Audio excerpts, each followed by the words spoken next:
All right, now on to more serious and topics that you will experience while you're in country. So I want to have that conversation that I mentioned in the first part of the video that maybe some might not consider PC or might be attacking, the way other people live in different countries. That's not the case at all. What I'm trying to do is trying to expose you to how other people live in different countries in advance, so that you know the questions to ask and that you can make better personal preparations so that when you go there, you don't have a bad experience. Remember, the whole point is to have a good, wholesome experience in traveling to a different country and embracing that culture, the way that they do things, because it's different than in the United States in a lot of different ways.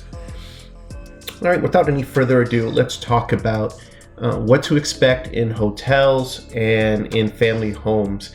If you're, like I said, especially if you're going to be staying with your romantic interests, family's housing, you're meeting mom and dad for the first time, and family members, there's some stuff that you just need to know as a Westerner. And of course, your significant other can talk to you about these things, but if you don't know to ask them, then they may not share this with you, and that's the whole point of this video. Okay, so what to expect in hotels and family members.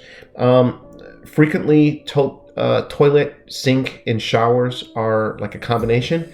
Sometimes the sink will be outside, but usually very often the shower will be immediately adjacent to, without any separation, to the toilet. It's just how it is. Like when you take a shower, the toilet is going to get soaked. That's a very common Asian thing. As I have a couple examples here in the photos. It's just something you're just going to have to get used to. It's just the way it is. The way you get around that is that you wear shower shoes, so this every time you go to the bathroom, you're not stepping on a wet floor. That somebody took a shower, you took a shower maybe the hour before. So very important to have those shower shoes, again, as I mentioned in the first segment. Another thing is get used to very firm mattresses, especially in hotels. They're not going to have any of that memory foam, short of maybe a 5-star, Western style hotel. You're not gonna find that there. They're going to be very thin pad, a very stiff mattress, also small pillows. So if you need additional pillows, you might have to go out in town and buy one. Another thing that I found in some small houses is they have this plastic injection molded furniture that's also very small, and it has a lot of strength only in one direction. So if you try to lean back in the chair or you try to scooch it across the floor while you're sitting on it, it's going to break. So just be cognizant of that. Like if you see the plastic furniture, you need to sit with care. I find myself, I'm about 200 pounds and about 5'10". So I found this furniture to be a little bit small and sometimes a little bit cramped. But that's the traditional stuff. You see it in all the restaurants. You'll see it in many of the homes. They'll have it there. So just be cognizant of that. It could break on you if you try to lean on it or you're not sitting on it directly.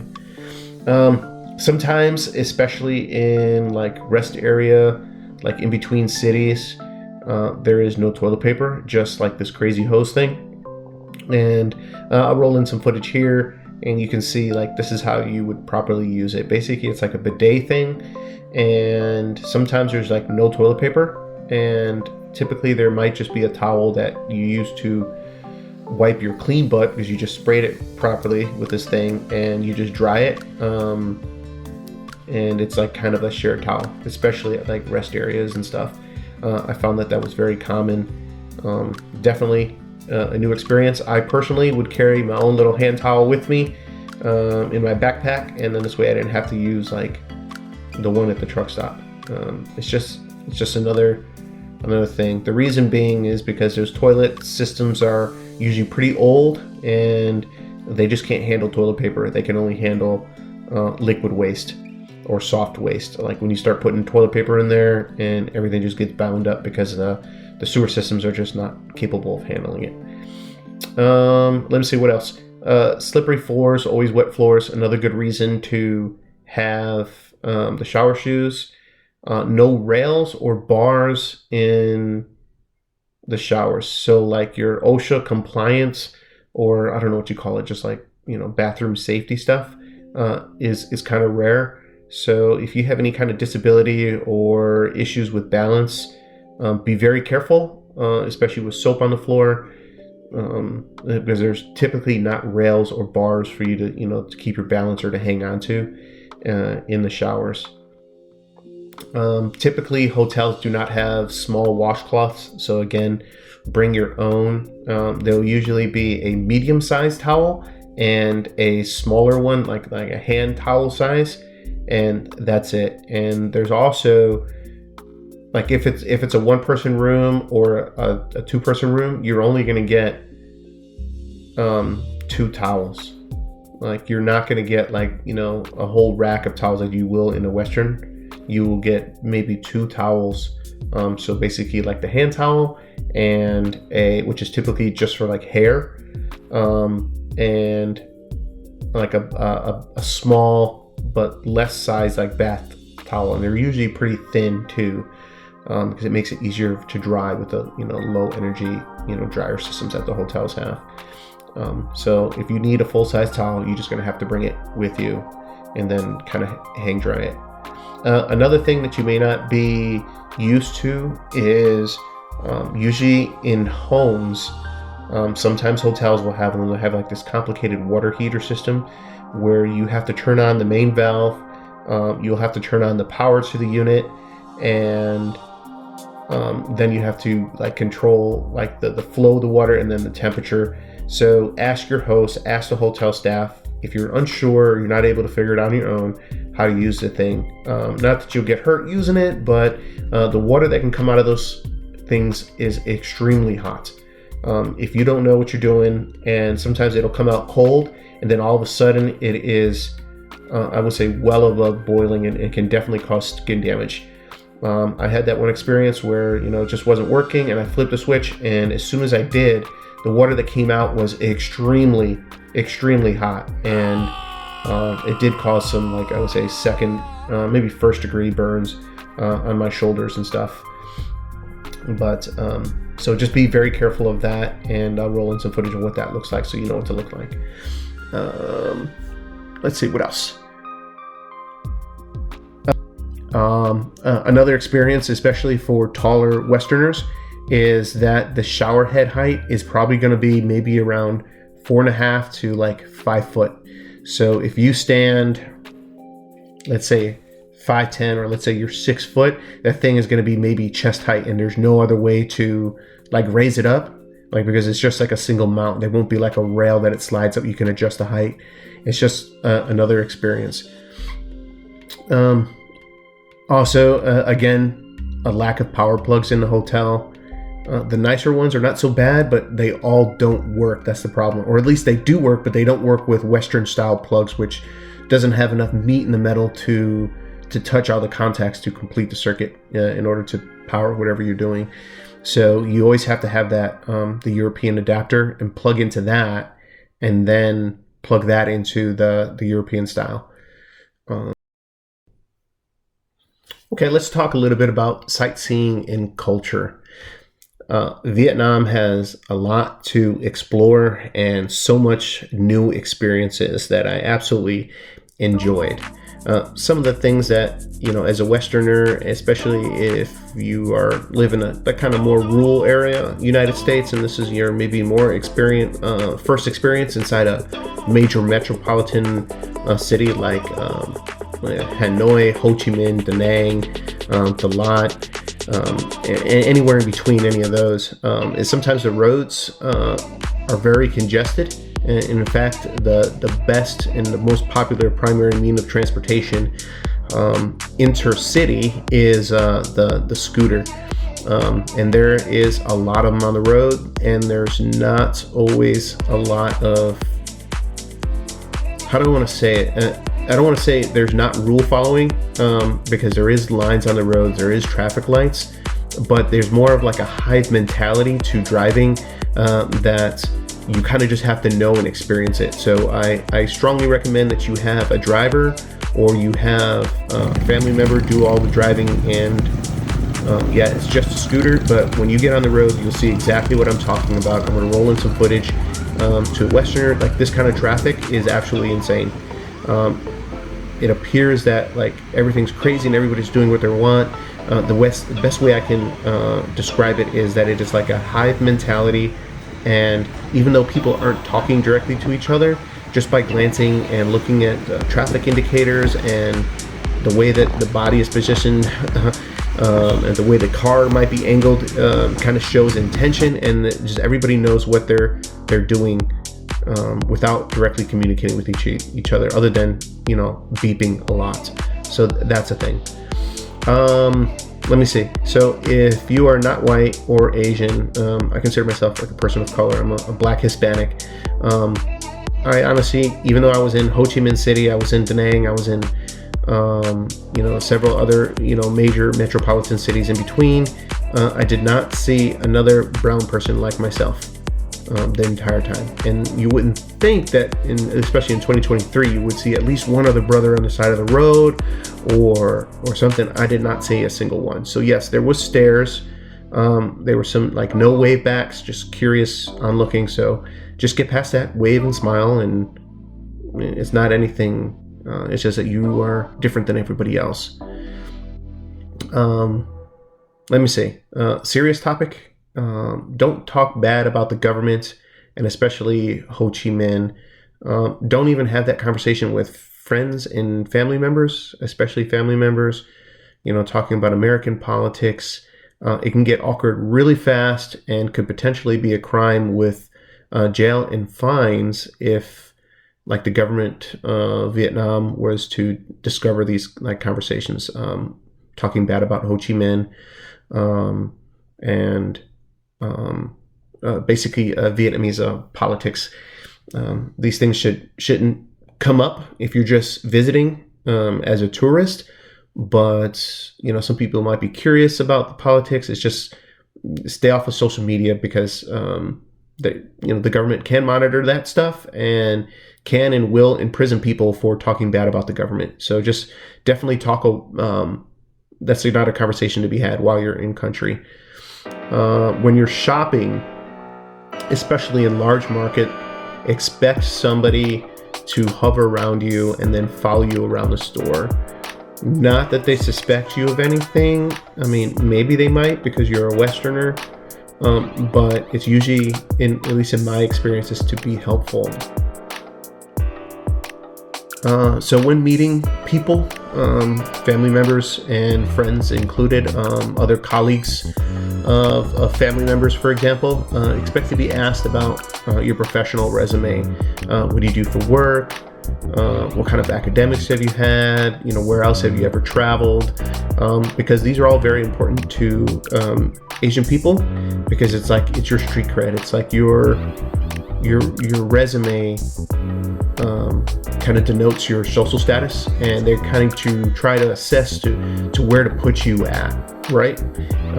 So, you know, be accurate in everything that you tell them, and you can just give them the wave tops. You don't need to get into details. If you've, you know, got any kind of major awards or advanced degrees, definitely talk about that, or, you know, wave tops of what you do. It's also very good. When traveling, you're going to see a lot of counterfeit fashion brands. Just be advised that when you're going back to the United States, some of these things are banned from import, and also they're, you know, of questionable quality, but some of them are also very good. But just recognize that maybe you may not be able to return them back to the U.S. because it's technically a customs violations, but it's intellectual property or counterfeit merchandise, that kind of stuff.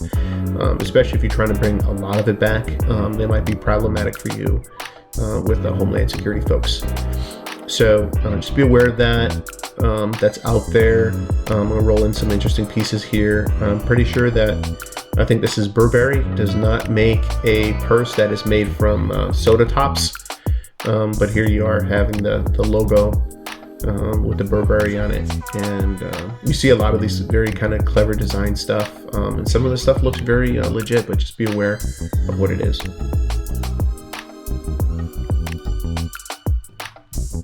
One of the most enjoyable things I experienced in Vietnam was trying all the different foods and trying so many different restaurants. When my brother and I were, taking some travel time across the entire country, we stopped at numerous restaurants. So this is something I'm very strong in talking about, and they all had several things that were in common that I definitely need to bring to your attention. You need to know these things just to kind of better prepare yourself and develop whatever mechanisms that you need to enhance your experience or to make things more enjoyable for you if there's some things that maybe you find personally disagreeable. So I'm going to talk about the things that, as a Westerner point of view, that I think that most people might find, some uncomfortable about visiting a place. But again, it is the norm here. So don't be a bad Western example by making a big deal of what their normal is the point of this segment. So again, each one of these each one of these restaurants is unique because they don't have this typical like franchise mentality in Vietnam. So if you find a particular type of Vietnamese pho dish and you travel just 20 minutes across town and you try to get the same exact taste, maybe you order the same exact thing, it's not going to be the same at all. There'll be something different about it though. You have to go back to that one restaurant that you like to get that exact same experience. That's just how it is there. And personally, it brings a lot more personality to the whole country that way. So one thing I noticed is that utensils are not always the cleanest. They have a lot of hard water spots, maybe some residue on them. They kind of, the way they do wash them, maybe it's not with hottest water. I don't know that for sure, but I did notice that some of the utensils were like they did have stuff on them. So typically I had some hand wipes that I brought with me, and I would always wipe down the utensils just real quick. Usually do it under the table so it's not really seen. And then I always had a pair of chopsticks if I felt like I needed to use them, my own personal ones that I would bring, either disposable or like my metal ones that I had with me, and I would use those. About food options, if you have a sensitive digestive tract, I'm going to be bottom line up front with this. Coastal liberals, there is no gluten-free, no purely vegetarian unless it's specifically expressed in the menu, and then like that's the restaurant's thing. You're not going to find that. Anything that's 100% pork and shellfish free options, you're just not going to find that there. They won't even entertain that request because it's not possible. Don't put them in a position where they have to say, "Oh yeah, it's there's no pork in here," when it was cooked with some kind of pork fat, for example.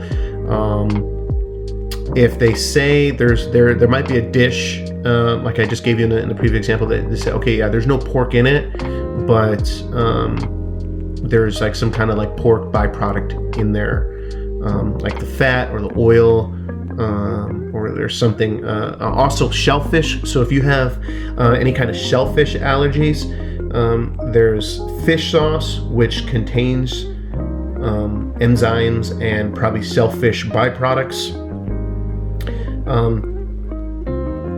What's it called? The fish oil. I don't know if that can make somebody with shellfish allergies sick, but I'm just gonna let you know that there is shellfish byproduct in fish sauce because they use basically everything to make fish sauce. I personally don't like it. I prefer the soy sauce, but soy sauce from fish sauce is often hard to distinguish the two without directly tasting them. I do encourage you to try some Western franchise foods that you might be familiar, but don't make it like an everyday thing. I prefer that you try the local restaurants. You will find McDonald's, you will find Pizza Hut and KFC all of which have completely different menus than you will find in the USA with like an Asian flair. And I'll tell you, Pizza Hut was by far my favorite. Spent some time there and got, a couple different pizza types. And I even, on the socials, hit up Pizza Hut and say, hey, you got to bring some of this like to the USA, at some time, even if it's just like a limited time thing.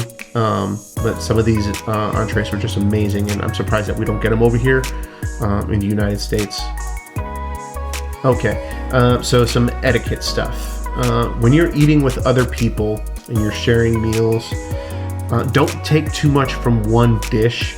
The reason being is because portions are typically smaller, especially like the meat portions. Rice and noodles is always in abundance, so you can always have as much as that as you like. But like everything else other than that, when you're passing dishes, grab 1 or 2 pieces and then pass it, and then sample everything else. And then once the dish, like everybody has had an opportunity, if you want to go back and go get more of that, if there's more of that, then get that. If you totally bogart all of the chicken, people will be very upset with you, and it's a huge rapport killer. You don't want to be the guy that does that. Unless you're a native speaker, don't complain about food unless there's an egregious problem. Utensils and dishes not being spotless is not egregious. Again, just wipe it off. Use your alcohol wipes if you need to. Baby wipes with high-strength alcohol, which you can purchase at any drugstore there. You don't need to bring it with you. Is a good way to make like strong hand wipes that are cheaper than buying just like actual wipes. And especially you'll probably run out while you're over there, but you'll be able to get baby wipes and just add like high-strength alcohol to it, and then put it in a smaller like Ziploc bag and then carry that around with you. That is a really handy way to make some hand wipes that are really strong. You can use for sanitizing whatever you need to do. So don't be a bad Western example by making a big deal of their normal. Again, I gotta say that. Try everything once. You'll be really surprised. There was a couple dishes, different types of fish that I had never tried before, different types of seafood I had never tried before, and I ended up crushing whatever I could, whatever was on the plate there. And I find myself enjoying some new menus. Okay, well, you're going to want to make friends. You're going to want to impress, especially if you're going there to meet a romantic interests family for maybe the first time. You're going to want to bring some gifts. So here are some things that you will not find in any other travel review. These are my own personal experiences, and they are surefire hits. And they all don't have to be expensive gifts. You'll be surprised how much a little will go. So the first thing that at least I found in Southeast Asia is American, like authentic Zippo lighters. People tend to smoke a lot there. So if you have a family member, or if you have a friend, or you make a great friend and you want to give a great gift to show your appreciation for their hospitality to you in their country, bringing them a nice Zippo lighter, preferably with some kind of Americana design, Highway 66, some kind of U.S. Army or veteran lighter, something with a Harley Davidson, anything that is like Americana, like branding on it. Or of course the classic bronze, or even maybe a silver lighter will pay huge dividends. It's you don't have to bring the fluid. Believe me, they can get the fluid over there. Maybe just some flints. But those things last forever. Just bring some flints, and they have wicks. I mean, they have those style lighters there, so they can run them forever there. But Zippo lighter was hugely responsive to the recipients of those gifts. Another inexpensive thing. Honestly, you can even get some of these things at Goodwill or like Salvation Army, is good Americana like hats. I'm not talking about like your Adidas hat or a Nike hat, or maybe even I would say like Joe's Wrecker Service from Clay County, West Virginia, as long as it's a nice clean hat and it looks new, they like that stuff just because of like the English writing on it. Sport teams goes over very well too, even as long as it's a nice decent hat or some kind of like tactical hat. Those are highly valued. The kids like that a lot. Also, I found that bringing American like dry food staples, even things like hamburger helper, that you can make over there, and like, hey, you want American food, and you can bring, a taste of, I guess, America. I'm doing hand quotes here, like you can see them, but like bringing American food, it's fun, it's exciting for them. My family enjoyed it. I brought a box of the hamburger helper, and we had that for dinner one night, and it was very interesting because you can't get that stuff.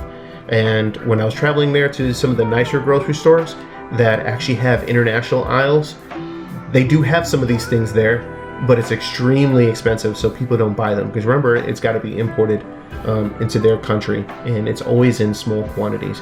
So it was kind of surreal to see Western foods that you see every day at Walmart, at every grocery store in the United States, and then it's in the international food aisles, and there's only just a handful of them.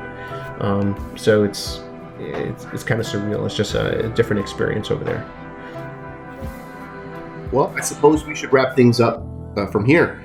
Thank you so much for watching this video, and enjoy your travel to Vietnam. Please, please, please leave me a comment. Let me know what you think of the video, share your experiences, and if I'm dead on, please let others know that you had the same experience. I really appreciate you watching this. Please like and subscribe to continue seeing more of my content. Thank you very much. Appreciate it. Bye.